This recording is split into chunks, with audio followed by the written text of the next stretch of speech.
Welcome to Chitra's cooking fish. நல்ல மொறுமொறுப்பான டேஸ்டியான முறுக்கு எப்படி செய்கிறதுன்னு தான் நம்ம பார்க்க போகிறோம். இந்த முறுக்கு நம்ம செஞ்சு 1 மாதம் வரைக்குமே ஸ்டோர் பண்ணலாம். நல்லா கிறிஸ்பியாக இருக்கும். நம்ம அரிசி மாவு கூட 2 பொருள் சேர்த்து செஞ்சுருக்கோம். வீடியோவை ஸ்கிப் பண்ணாமல் கடைசி வரைக்கும் பாருங்கள். அப்போ தான் நான் எந்தெந்த இன்க்ரீடியன்ட் சேர்த்துருக்கேன்றது உங்களுக்கு புரியும். இப்போ வாங்க நம்ம இந்த முறுக்கு எப்படி செய்கிறதுன்னு பார்க்கலாம்.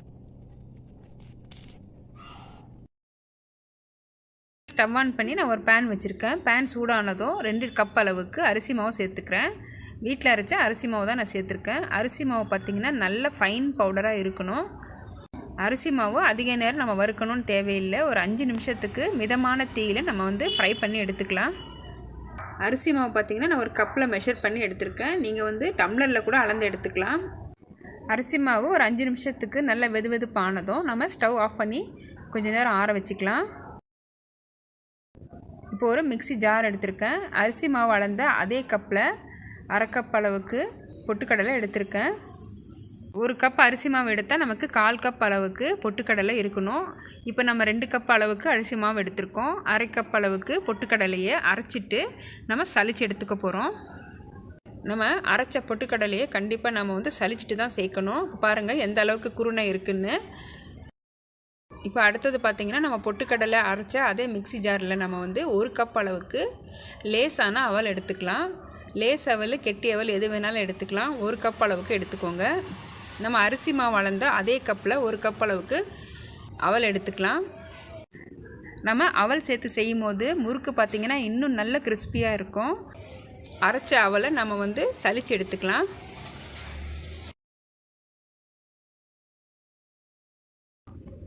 இந்த முறுக்குக்கு தேவையான அளவுக்கு உப்பு சேர்த்துக்கிறேன். 1 டீஸ்பூன் அளவுக்கு உப்பு, 1/4 டீஸ்பூன் அளவுக்கு பெருங்காயத்தூள் சேர்த்துக்கலாம். காரத்துக்கு 1 டேபிள் ஸ்பூன் அளவுக்கு மிளகாத்தூள் சேர்த்துக்கிறேன்.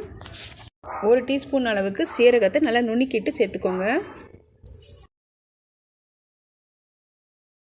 1 டீஸ்பூன் அளவுக்கு நல்லா க்ளீன் பண்ண எள்ளு சேர்த்துக்கலாம். நான் கருப்பு எள்ளு சேர்த்துருக்கேன். கருப்பு எள்ளுக்கு பதிலாக நம்ம வெள்ளை எள்ளு இருந்ததுன்னா அது கூட நம்ம 1 டீஸ்பூன் அளவுக்கு சேர்த்துக்கலாம். எள்ளு சேர்த்துட்டு 2 டேபிள் ஸ்பூன் அளவுக்கு உருக்குன வெண்ணெய் நான் சேர்த்துக்கிட்டேன். ஃப்ரிட்ஜில் வெண்ணெய் இருந்ததுன்னா நம்ம ரூம் டெம்பரேச்சரில் வச்சு நல்லா உருக்கிட்டு 2 டேபிள் ஸ்பூன் அளவுக்கு சேர்த்துக்கோங்க. நம்ம வெண்ணெய் சேர்க்குறதுக்கு பதிலாக ஒரு குழிக்கரண்டி நல்லா சூடான எண்ணெயை கூட சேர்த்துக்கலாம். நம்ம தண்ணி சேர்க்குறதுக்கு முன்னாடி நல்லா ஒரு தடவை இது போல் கலந்து விட்டுக்கோங்க. மாவு நல்லா கலந்துட்டு நமக்கு பிடிச்சா இப்படி பிடிக்க வரணும். இதுதான் கரெக்டான பக்குவமாக இருக்குது. இப்போ தண்ணி கொஞ்சம் கொஞ்சமாக சேர்த்து நல்லா ஒரு சாஃப்டான மாவாக பிசைஞ்சு எடுத்துக்கலாம். நமக்கு இந்த முறுக்கு பார்த்திங்கன்னா ஒரு 15 நிமிஷத்துக்குள்ளே ரெடி ஆகிடும். முறுக்குக்கு மாவு நம்ம இப்போ பிசைஞ்சு எடுத்தாச்சு. இந்த பதம் கரெக்டாக இருக்குது. முறுக்கச்சிக்குள்ளே கொஞ்சமாக நம்ம எண்ணெய் தடவிக்கலாம்.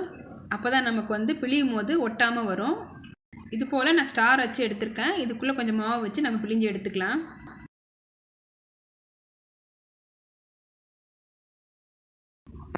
மாவு எந்த அளவுக்கு வைக்க முடியுமோ அதுக்குள்ளே நம்ம வச்சு க்ளோஸ் பண்ணி நம்ம பிழிஞ்சிக்கலாம்.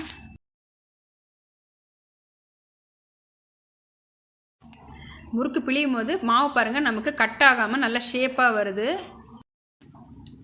மாவு ரொம்பவும் நம்ம கெட்டியான மாவாக பிசைஞ்சு எடுத்துட்டால் நமக்கு பிழியவும் கஷ்டமாக இருக்கும். அதே சமயம் பார்த்திங்கன்னா முறுக்கு நமக்கு மாவு பிழியும் போது கட் ஆகிட்டே இருக்கும். இப்போ பாருங்கள் சரியான அளவாக இருக்குது.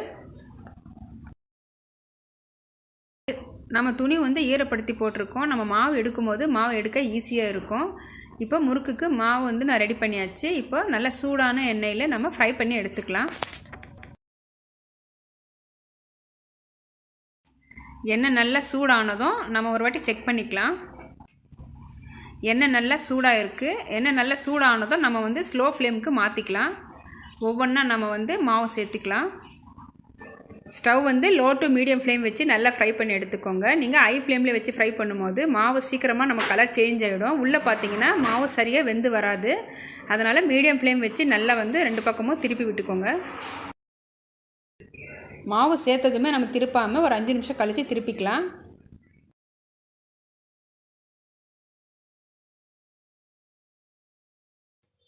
எண்ணெயோட சலசலப்பு அடங்கினதும் நம்ம எல்லா முறுக்கும் எண்ணெயிலேருந்து எடுத்துடலாம். இப்போ இதே போல் அடுத்த பேட்சை நான் போட்டு எடுத்துக்கிறேன். இப்போ எல்லா முறுக்கும் ரெடி பண்ணியாச்சு. ரொம்ப மொறுமொறுப்பாகவும் டேஸ்டியாகவும் இருக்கும். நான் சொன்ன இதே மெஷர்மெண்ட்டோட ஒரு தடவை ட்ரை பண்ணி பாருங்கள். இந்த வீடியோ உங்களுக்கு பிடிச்சிருந்ததுன்னா வீடியோக்கு லைக் பண்ணுங்கள், ஷேர் பண்ணுங்கள், சப்ஸ்கிரைப் பண்ணுங்கள். தேங்க்யூ.